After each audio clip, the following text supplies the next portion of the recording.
할렐루야. 우리 박수로 영광을 돌립시다. 하나님께 감사드립니다. 오랜만에 우리 성가대 찬양 들으니까 속이 너무 후련합니다. 여러분께 한 가지 작은 미션을 드리고 싶은데요. 오늘 예배 시간 끝날 때까지만이라도 예수님만 생각해 보는 그런 시간 한번 가져보시기 바랍니다. 조금 더 욕심을 낸다면 오늘 밤에 잠들 때까지 예수님 생각만 해보는 그 일에 도전하시기를 예수 이름으로 축복합니다. 오늘은 예수를 생각하라 라는 제목으로 하나님의 음성을 듣겠습니다. 여러분, 저는 이 설교를 준비할 때 일주일 동안 기본 제가 계산해 보니까 5번 이상 기본적으로 계속 말씀을 보고 음성 들으려고 하고 그렇게 말씀 보거든요. 또 실컷 적용해 놓고 프린트해서 다시 보면 또 수정할 게 또 한두 군데가 아닙니다. 수십 군데 나오죠. 그렇게 또 말씀 보고 또 기도하고 또 현장에서 하나님 인도하시는 대로 또 적용하고, 그럼 하나님의 음성이 분명히 들어있겠죠. 오늘 하나님의 음성 꼭 들으시기를 바랍니다. 우리의 머릿속은 그야말로 혼합 짬뽕입니다. 이게 무슨 말인고 하니, 그냥 갑작스럽게 일을 하면서도 어제 봤던 드라마 생각이 나고, 또 내가 실수했던 일에 대한 생각, 또 학교 다닐 때 수십 년 전에 운동장에서 친구들과 공 차던 생각, 이런 게 늘 그냥 생각이 나는 거죠. 초등학교 1학년 때 담임 선생님이 너무 심하게 때리셨는데 그 맞는 게 무서워서 한날은 아침에 학교 다녀오겠습니다 라고 해놓고는 학교 가지 않고 기찻길로 걸었던 그런 생각들 간간히 떠오르기도 합니다. 또 어릴 때 어머니께 파리채로 맞았던 생각들 등등, 내가 허락한 적도 없는데 나의 머릿속에 언제 저장되었는지 끝도 없이 떠오르는 것입니다. 그것도 좋은 기억보다 좋지 못한 기억들이 훨씬 더 많이 떠오르죠. 우리가 집을 한 번씩 대청소하거나 이사하려고 할 때 장롱을 드러내보면요, 온갖 잡동사니가 그 밑에 다 들어가 있음을 볼 수 있습니다. 동전, 구슬, 머리핀, 노란 고무줄, 몽땅 연필, 거기에다 거미줄까지 완전 혼합 짬뽕인데요, 우리의 머릿속이 그러합니다. 그래서 알고 보면 인간의 삶이란 생각과의 싸움이라고 해도 과언이 아닐 것입니다. 정신질환도 이런 생각과의 싸움에서 매일 패배해 왔기 때문에 걸리는 것입니다. 나쁜 기억들에게 내가 그동안 폭행을 당해왔다는 것이죠. 어떤 사람은 실수로 사람을 죽였는데 그날부터 악몽에 시달리기 시작합니다. 또 어떤 이는, 제가 아는 사람인데요, 아파트 20층 높이에 담배 피려고 베란다에 나왔다가 그 맞은편 아파트에서 사람이 떨어져 자살하는 것을 보게 되었는데 그날 이후로 정상적인 생활을 잃어버리게 되었습니다. 그날 이후로 그렇게도 실력이 있던 사람이 알코올 중독자가 되어버렸고 나중에는 간경화가 심해져서 복수가 차서 죽었습니다. 이렇게 사람이 기억에 타격을 받게 되면 증상이 다양하게 나타납니다.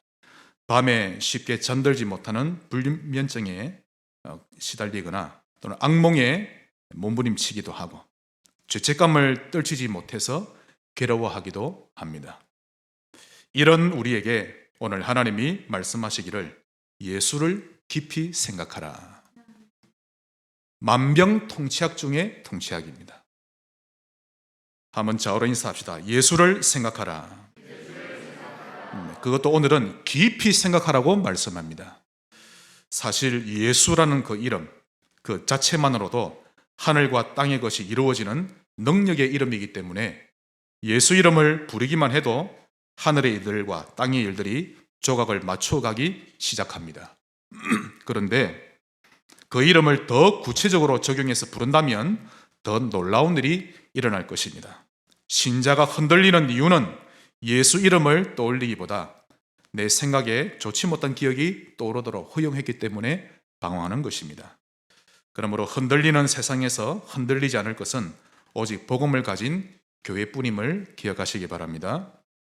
오늘 예수님에 대해서 구체적으로 알아가 보는 시간이 되시기를 바랍니다. 도대체 예수 이름은 어느 정도이며 그 이름으로 어떤 일이 이루어지는지, 또 어떤 예수를 생각하면 되는지 오늘 하나님의 음성 꼭 들으시고 실천하시기를 바랍니다. 첫째로, 창조주 예수를 생각하라. 창세기 1장 26절에 하나님이 이르시되 우리의 형상을 따라 우리의 모양대로 사람을 만들자라고 하시죠. 아니, 하나님은 한 분이신데 왜 우리라고 합니까? 삼위 하나님이십니다. 성부, 성자, 성령. 그러므로 예수 그리스도는 우리를 그분의 형상대로 만드신 창조주이십니다. 요한일서 5장 20절에는 하나님의 아들 그는 참 하나님이시요 영생이시니라. 이 당시에 초대교회 시대 때만 해도 벌써 예수님을 사람으로만 인정하지 하나님으로 인정하지 않는 이단이 생겨난 것입니다. 예수님을 참 하나님으로 받아들이시길 바랍니다. 여호와 증인을 비롯해서 지금까지 대부분의 이단이나 사이비들은 예수님을 창조주 하나님으로 인정하지 않습니다. 사단의 역사죠. 빌립보서 2장 6절, 그는 근본 하나님의 본짓이나, 어원은 그는 근본 하나님이시나 하나님과 동등됨을 취할 것으로 여기지 아니하시고 자기를 비어 인간이 되셨다라고 말씀합니다. 즉 사람을 사랑하시기 때문에 기꺼이 희생제물이 되시기 위해 사람이 되어 주셨을 뿐, 예수님은 100% 하나님이시요 100% 사람이 되신 것입니다. 부활하시고 승천하신 후에 하늘 보좌에 계시면서도 사람의 몸을 벗지 않고 그대로 그 몸을 입고 계시는데, 이는 영원토록 우리를 구하신 어린 양으로 계시기 위함입니다. 하나님께서 천하고도 천한 인간의 모습을 계속 가지고 계시는 것이죠. 요한계시록 5장 13절에 사도 요한이 고백합니다. 내가 또 들으니 하늘 위에와 땅 위에와 땅 아래와 바다 위에와 또 그 가운데 모든 피조물이 이르되 보좌에 앉으신 이와 어린 양에게 찬송과 존귀와 영광과 권능을 세세토록 돌릴지어다. 이렇게 지금도 천국에서는 어린 양 되신 예수님을 향해 찬양과 경배가 끊이질 않는 것입니다. 교회를 박해하고 예수 이름으로 모인 자들을 죽이려고 했던 바울이 복음을 받은 이후에 이런 고백을 합니다. 로마서 9장 5절, 그리스도 그는 만물 위에 계셔서 세세토록 찬양을 받으실 하나님이십니다. 예수님을 창조주 하나님으로 생각하시기 바랍니다. 모든 문제 해결될 것입니다. 요한복음 20장 28절에 보시면 부활하신 주님을 보았다고 다른 제자들이 아무리 말해도 도마가 믿지를 않죠. 그러자 주님이 직접 오셔서 말씀하시기를 너의 손가락을 이리 내밀어 내 손을 만져보고 내 옆구리를 만져보라. 그리고 믿음 없는 자가 되지 말고 믿는 자가 되어라. 그때 도마가 대답하여 이르되 나의 주님이시요 나의 하나님이시니이다. 한번 따라 하십시다. 나의 하나님이십니다. 네, 그걸 고백하시면 됩니다. 예수님을 생각한다는 말은 나의 창조주 하나님으로 적용한다는 뜻이죠. 제가 볼 때 바울이나 도마보다 훨씬 영안이 더 밝았던 이가 구약 선지자 이사야입니다. 그는 그리스도가 오시기 600년 전부터 이 비밀을 알고 있었던 것입니다.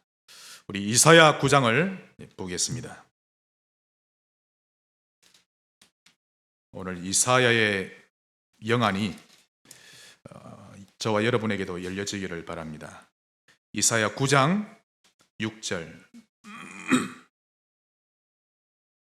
바울은 이 이사야서를 훤히 알면서도 예수님을 몰랐죠. 그러나 이사야는 알고 있었던 겁니다. 이는 한 아기가 우리에게 낳고 인간으로 오실 예수님을 말합니다. 한 아기가 우리에게 낳고 한 아들을 우리에게 주신 바 되었는데, 예수님은 그냥 탄생하신 것이 아니라 우리에게 주신 바 된 분입니다. 예수님은 나의 것, 예수님은 나의 하나님, 그 뜻이죠. 그의 어깨에는 정사를 메었고 그의 이름은 기묘자라, 즉 놀라운 분이라, 모사라, 즉 놀라운 상담자라, 전능하신 하나님이라, 영존하시는 아버지라, 평강의 왕이라 할 것임이라. 영존하시는 아버지 하나님으로 믿으시길 바랍니다. 이처럼 창조주 하나님이 나를 지배하시기를 원하는 기도, 이번 주 꼭 회복하시길 바랍니다.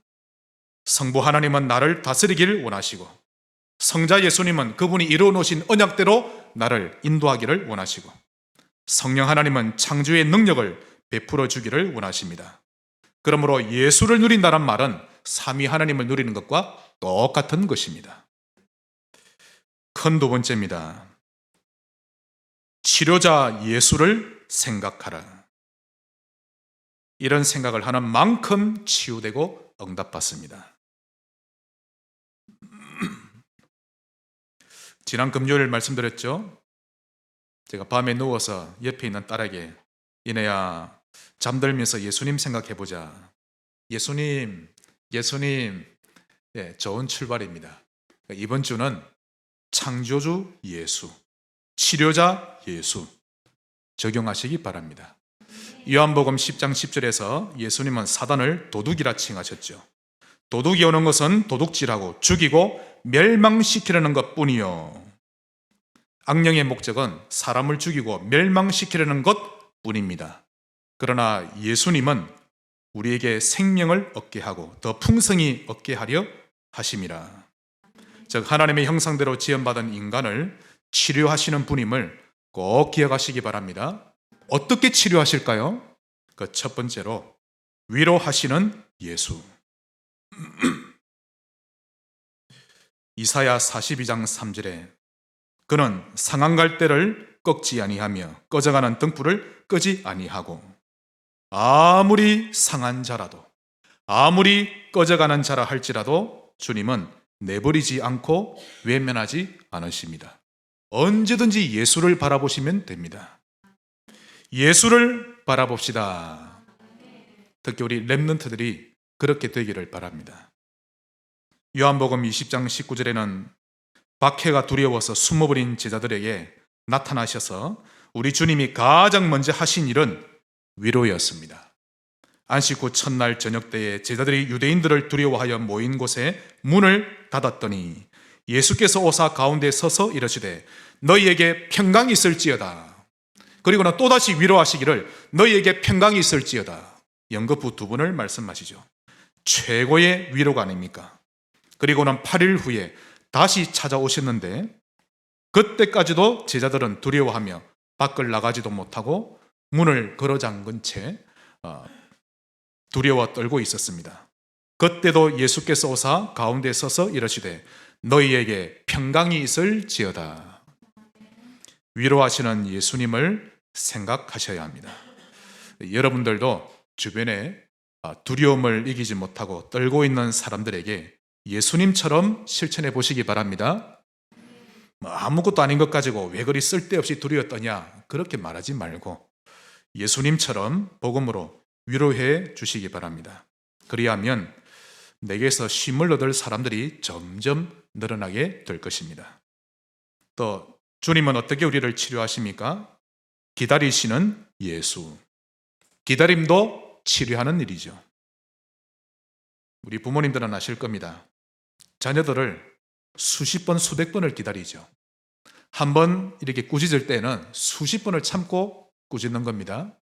엄마는 맨날 내게 잔소리하고, 아닙니다. 수십 번을 기다리고 말하는 거거든요. 가룟 유다가 배반할 것을 주님은 이미 알고 계셨지만 전혀 다그치거나 책망하지 않고 끝까지 기다려 주셨습니다. 우리도 그렇게 하면 됩니다.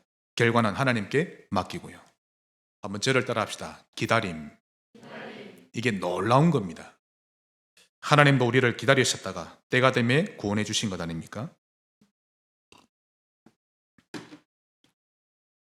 이스라엘을 우상국가로 만들어버린 남유다 백성들을 하나님은 끝까지 기다리셨습니다. 물론 꾸짖기도 하고 회초리를 대기도 하셨지만 그들을 버리지 않고 끝까지 기다리셨죠. 하나님은 버리지 않습니다. 우리 이사야 1장 보겠습니다.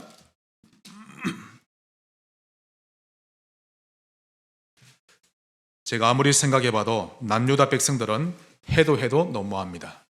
하나님이 그들을 애굽에서 건져내시고 40년을 인도하시고 가나안 땅으로 들이셨더니 결국 그들은 하나님을 버리고 온 이스라엘을 우상단지로 만들어 버렸습니다.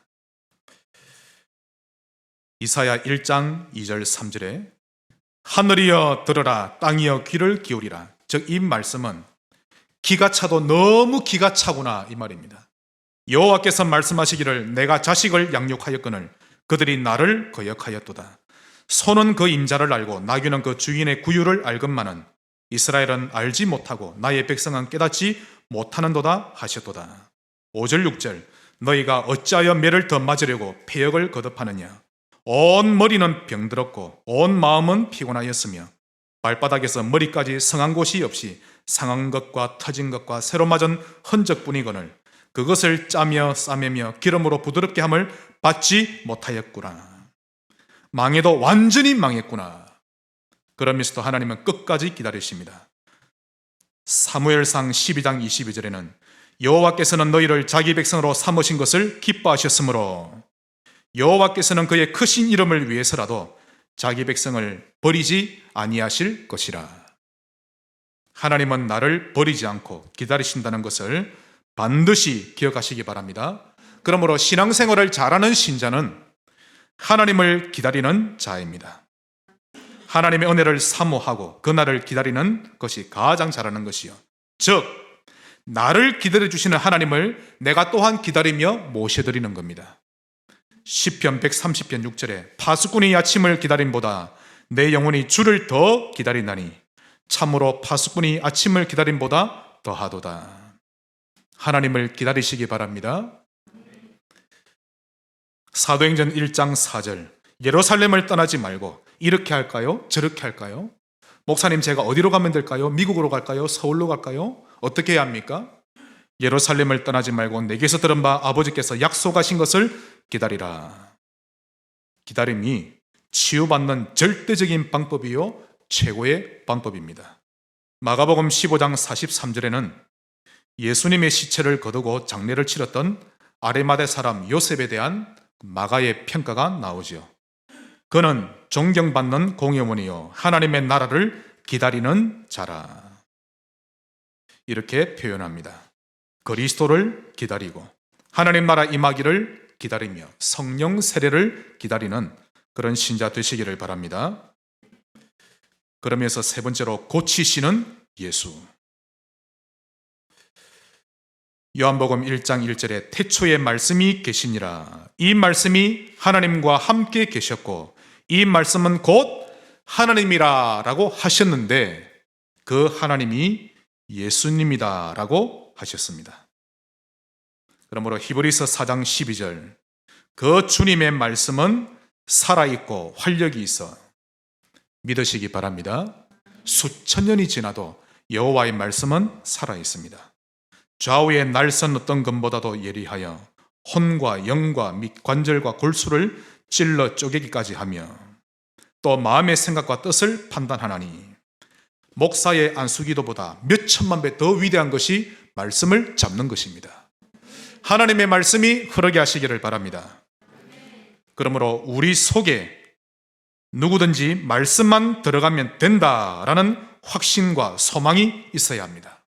그 어떤 사람이든지 그 어떤 무너진 사람일지라도 여호와의 말씀만 신비에 새겨지면 그는 살아난다 라고 믿으면 되는 것입니다. 마른 뼈에게 여호와의 말씀을 대냈더니 살아난 것입니다. 목사의 안수기도보다 말씀이 내게 흐르게 해야 하는 것입니다. 이번 한 주간 하나님의 말씀이 여러분의 심령에 흐르기를 참으로 주의 이름으로 축원합니다. 이사야 53장 5절 그가 채찍에 맞음으로 우리가 나음을 받았도다. 이것이 보증수표죠. 그가 우리의 연약함을 대신 짊어지셨으므로 우리를 치료하실 수가 있는 것입니다. 고치시는 예수를 생각하시기 바랍니다. 혹 조영기 목사님이 기도했더니 병이 났습니다. 그러나 그의 성도들에게 말씀이 심겨지도록 잘 못했다면 그분은 실패한 것이죠. 이 말이 이해가 되시기를 바랍니다. 저는 우리 성지교회 모든 성도님들이 말씀이 흐르는 성도가 되시기를 바랍니다. 고치시는 예수님. 어떤 아가씨가 애인이 주는 음료수를 받아 마셨는데 그 자리에서 쓰러졌습니다. 눈 떠보니 한국에서 아주 큰 사창가였는데요. 그 여자에게 석 달 동안 기름봉 주사를 놓아버렸습니다. 그러니 중독이 되어서 집에 가라고 해도 안 갑니다. 나중에는 그 여자 집에서 알고는 데려가려고 하니 사창가에서 돈을 내놓으라고 하는데요. 그래서 그녀의 오빠가 값을 치르고 집에 데려다 놨는데 중독이 되었으니 자꾸만 거길 가려고 하는 거 있죠. 문을 잠궈두자 결국 창문을 열고 뛰어내렸는데 그 자리에서 죽었습니다. 한국도 이미 마약 국가가 되었습니다. 세상이 이러합니다. 이런 현장을 어떻게 살리며 무엇으로 살릴 수 있단 말입니까? 극강대국 미국도 마약 문제 해결 못하고 있습니다. 치료하시는 예수님이 필요한 시대입니다. 지금 우리 단체에는 마약 치유센터가 있는데요. 그 누구도 손대지 못하는 이 일에 우리 복음 가진 우리 단체가 지금 치료해내고 있고 미국에서도 많은 청소년들이 치유받고 있습니다. 치유받은 증인들이 하는 말이 복음을 계속 들었을 뿐인데 어느 날 마약이 필요 없어졌다라고 말합니다. 복음은 마약보다 강합니다. 마가복음 9장 23절 할 수 있거든이 무슨 말이냐? 믿는 자에게는 능치 못할 일이 없느니라. 믿기만 하면 됩니다. 창조주 예수, 치료자 예수, 위로하시며 기다리시며 결국 나를 고치실 수 있는 예수, 그 예수를 24시간 생각하시기 바랍니다. 마가복음 16장 17절 믿는 자들에게는 이런 표적이 따르리니 곧 그들이 내 이름으로 귀신을 쫓아내며 새 방언을 말하며, 즉 예수를 정말 믿으면 악령이 쫓겨나갑니다. 그리고 말이 바뀌어지는데요, 부정적인 말, 비관적인 말을 하던 나의 입술에서 천상의 말을 하게 되는 것입니다. 좀 전에 우리 성가대가 찬양했죠. 얼마나 은혜되든지 주님이 나를 사랑하시오니 나를 찬송하게 하십니다. 가사가 너무 아름답지 않습니까? 전에는 짜증내던 내 입술이 이제는 하나님을 찬양하는 것입니다.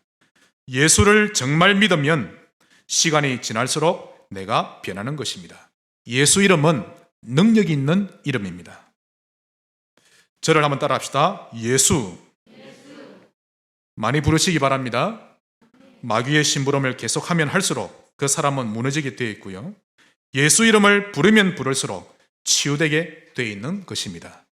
치료자 예수를 생각하는 이번 주간 되시기 바랍니다. 마지막 세 번째로 나와 함께 하시는 예수를 생각하라. 저 멀리 계시는 예수가 아니고 옆집 아저씨가 아니라 나와 항상 함께 하시는 예수입니다. 요한복음 10장 11절로 12절에 나는 선한 목자라. 선한 목자는 양들을 위하여 목숨을 버리거니와 삭구는 이리가 오는 것을 보면 달아나느니라. 나와 함께 하시는 예수 되십니다. 그 첫째로 임마누엘. 약 2700년 전에 이사야 선지자를 통해 약속하신 언약이죠. 주께서 친히 너희에게 구원에 대한 징조, 즉 사인을 보이리라. 처녀가 아들을 낳으리니 이름을 임마누엘이라 하리라. 그로부터 또 700년 후에 그 실체가 오셨고요, 천사를 통해 똑같은 언약을 주십니다. 마태복음 1장 23절 처녀가 아들을 낳으리니 이름을 임마누엘이라 하리라. 이는 하나님이 우리와 함께 계시겠다 함이라. 부활하신 주님이 이제 떠나시면서도 또 똑같은 언약을 남기십니다. 볼지어다 내가 세상 끝날까지 너희와 항상 함께 있으리라. 나와 함께 하시는 예수. 나를 전혀 떠난 적도 없는데 나는 고아처럼 살 뿐입니다. 즉 성령으로 함께 하시겠다는 약속인데요, 이것만 보아도 임마누엘은 우리 성삼위 하나님의 성품임을 알 수 있는 것입니다. 히브리서 13장 5절에 그가 친히 말씀하시기를 내가 결코 너희를 버리지 아니하고 너희를 떠나지 아니하리라. 지난 주간 이 말씀이 제 가슴을 친 겁니다. 100% 믿어지는 거 있죠. 사랑하는 아들아, 내가 결코 너를 버리지 아니하고 너를 떠나지 아니하리라. 주변의 일은 산더미까지 쌓여있고 해결 안 된 것 같은데 내가 너를 버리지 아니하고 떠나지 아니하리라. 그럼에도 불구하고 우리 인생들은 임마누엘을 확신하지 못하고 고아처럼 삽니다. 나와 함께 하시는 예수는 두 번째로 내 편이신 예수입니다. 내 편, 나의 편입니다. 나를 주님의 백성으로 아예 삼아 버리셨죠. 레위기 26장 12절에 나는 너희 중에 행하여 너희의 하나님이 되고, 이 말씀 기억하셔야 됩니다. 나는 너희의 하나님이 되고, 우리의 하나님이 되신 것은 하나님의 의지입니다. 우리가 되어달라 한 것도 아닌데, 또 너희는 내 백성이 될 것이니라. 언약은 일방적이죠. 예레미야 7장을 우리 다 같이 보겠습니다.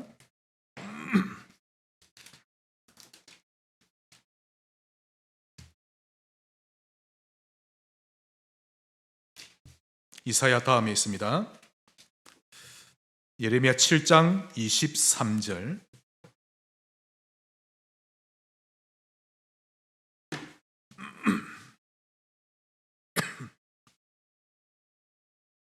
다 같이 고백하겠습니다.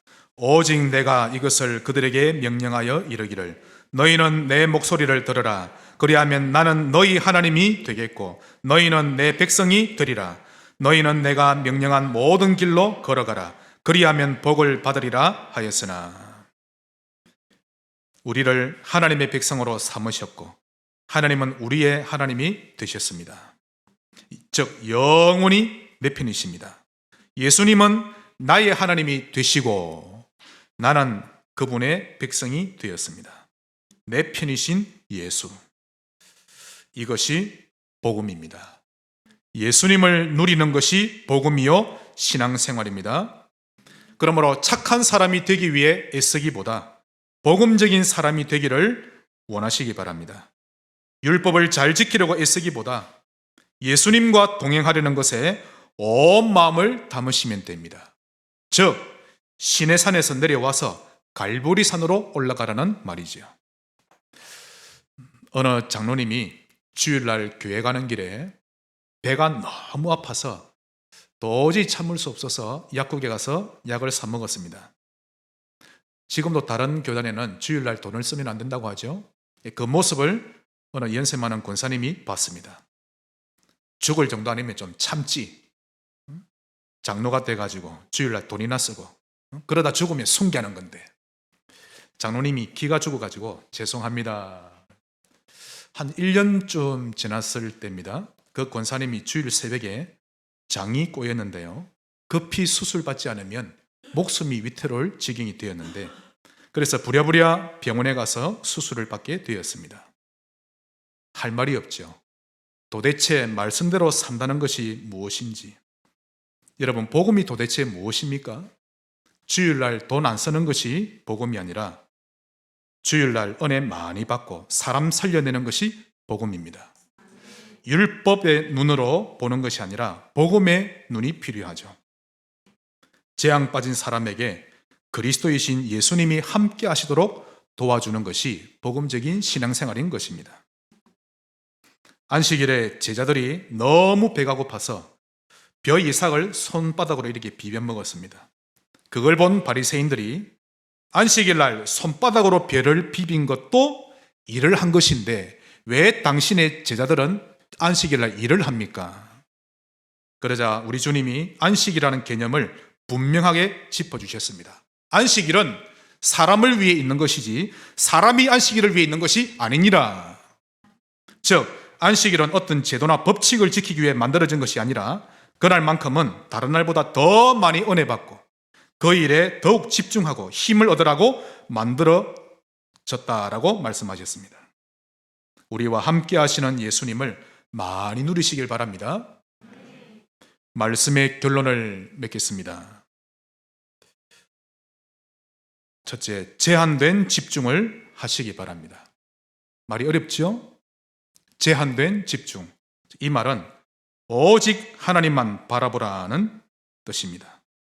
다른 것 바라보지 말고 이 일 저 일에 마음을 분산시키지 말고 하나님께 집중하라는 뜻입니다. 과연 하나님의 뜻이 무엇입니까? 이 사건과 이 일을 통해 제게 무엇을 원하십니까? 이런 제한된 집중을 하라는 말씀인데 욥이 아주 잘했죠. 소와 나귀를 다 빼앗아간 서바 사람들만 보고 있지 않았고요. 낙타를 모조리 강탈해간 갈대아 사람들만 생각하면서 이를 갈고 있지 않았습니다. 하늘에서 불이 떨어지고 광풍이 불어 집이 무너져서 사랑하는 자식들을 다 잃었을 때에도 단순히 재난으로만 여기며 신세 타령하고 있지 않았고 그는 하나님께 제한된 집중을 할 줄 알았던 것입니다. 그 일에 하나님의 뜻이 있음을 믿었던 전도자입니다. 우리 신자가 이런 기도는 전혀 못하면서 그냥 문제만 오면 낙심하고 또 교회가 내 마음에 들지 않게 진행되어져 가면 거기에 내 시선, 내 관심이 다 상해버립니다. 그러면 중요한 것을 다 놓치게 되죠. 그러다 보면 복음에는 전혀 집중하지 못합니다. 여러분, 이거 매우 중요합니다. 한국 교회 신자들의 문제점 중에 이 문제가 가장 큽니다. 복음에 집중 못하고 내 생각이 안 맞으면 감정이 상해버립니다. 나의 모습을 있는 그대로 인정하고 하나님께 집중하시기 바랍니다. 그래서 관심과 시선이 치유받아야 하죠. 하나님께 제한된 집중을 하면 모든 일, 모든 사건에 대한 답이 아주 수월하게 보일 것입니다. 결론 두 번째로 제가 여러분께 선물로 드립니다. 쉬지 말고 기도하라. 이 일에 도전해 보시기 바랍니다. 이게 과연 가능합니까? 그 일도 주님이 하실 겁니다. 우리 다락방 교단 안에는요, 기도를 거의 하지 않으면서 나는 누리고 있다라고 말하는 신자들이 너무 많습니다. 그들은 뭐라고 말을 하는가 하면 기도 그거 너무 힘들게 할 필요가 없습니다. 너무 애써서 하려고 하면 그게 못 누리는 것이고 그게 율법이지, 기도는 하고 싶을 때 하고 하기 싫으면 안 하고 그렇게 편안하게 하면 된다라고 말하는데요, 이런 사람은 기도를 완전히 오해한 것입니다. 복음에 대한 체험을 아직 못 해본 신자입니다. 수박은 사놓고 껍데기만 계속 핥고 있는 거죠. 일주일 내내. 수박 겉모양만 알지 그 속맛은 모르는 신자입니다. 또 그런 사람은 사랑을 해보지 않은 신자입니다. 누군가를 사랑하게 되면 아무 감정이 없는 사람처럼 애인을 만나도 되고 안 만나도 되고 절대 그런 법이 없죠. 24시간 만나고 싶은 것입니다. 또한 갓난아기가 어머니의 젖을 먹어도 되고 안 먹어도 되고 그런 차원이 아닙니다. 기도는 창조 원리입니다. 기도 없이 하루를 시작하고 기도 없이 잠들어 버리는 자는 신앙생활이 병들어 있는 자입니다. 창조주와의 교류가 없는 자요. 하나님에 대해 아무런 감정도 없는 가장 위험에 빠져버린 신자가 분명합니다. 하나님을 바라보시기 바랍니다. 그래서 오늘 제목이 예수를 생각하라. 바울은 예수를 깊이 생각하라. 우리 윤서는 예수님 깊이 생각하시기 바랍니다. 밥 먹을 때 예수님 생각하고 잘 때 예수님 생각하고. 이 말은 기도를 무조건 제도적으로 형식적으로 하라는 말이 아니라 기도는 관계성이요 창조 원리입니다. 사람은 창조주와 교류의 끈을 계속 이어가고 있어야 한단 말이죠. 우리가 가난했던 시절, 즉 우리나라의 믿음의 선배들이나 우리의 부모님들은 초등학교도 제대로 나오지 못하셨지만 그들은 기도의 사람들이셨습니다. 말씀에 순종하는 것과 기도하는 것만큼은 대학원 이상의 수준이셨죠. 그들의 뒤를 따라가는 우리들은 부끄러운 줄 알아야 합니다. 그분들은 교회를 사랑하셨지 결코 이기적이거나 개인주의로 살지 않으셨습니다. 항상 교회를 살리려 하셨고 늘 엎드리셨죠. 그 덕분에 오늘날 우리가 이렇게 신앙생활 할 수 있는 것입니다. 24 기도 회복하시기를 바라고 제한된 집중 누리는 신자 되시길 바랍니다. 그러므로 은혜를 더 많이 받으세요. 매일 은혜를 받아야 합니다. 더 많이 받고 교회를 살리며 후대를 살려내야 합니다. 그리고 개인주의와 이기주의의 색깔을 저 멀리 던져버리고 교회 속에 깊이 들어오시기 바랍니다. 디모데후서 3장에 나오는 대로 이 세대가 또 이 시대가 말세지말입니다. 성경이 그대로 드러내고 있죠. 사람들이 자기를 사랑하며, 이 시대의 특징입니다.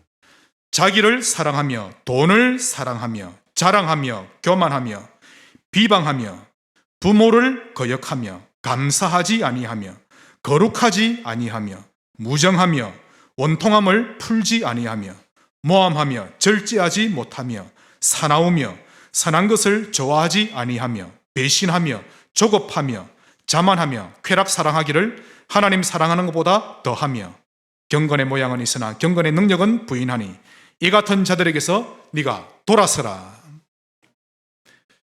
우리는 이런 패턴을 가져서는 안 될 것입니다. 은혜 받고 변화 받으시기를 바랍니다.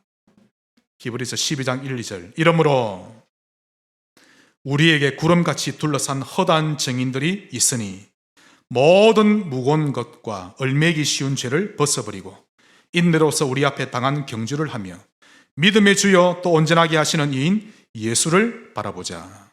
예수님을 생각하는 주간 되시기를 주의 이름으로 축복합니다. 하나님 감사합니다. 제한된 집중을 누리는 이번 주간 되게 하옵소서. 예수 그리스도 이름으로 기도하옵나이다. 아멘.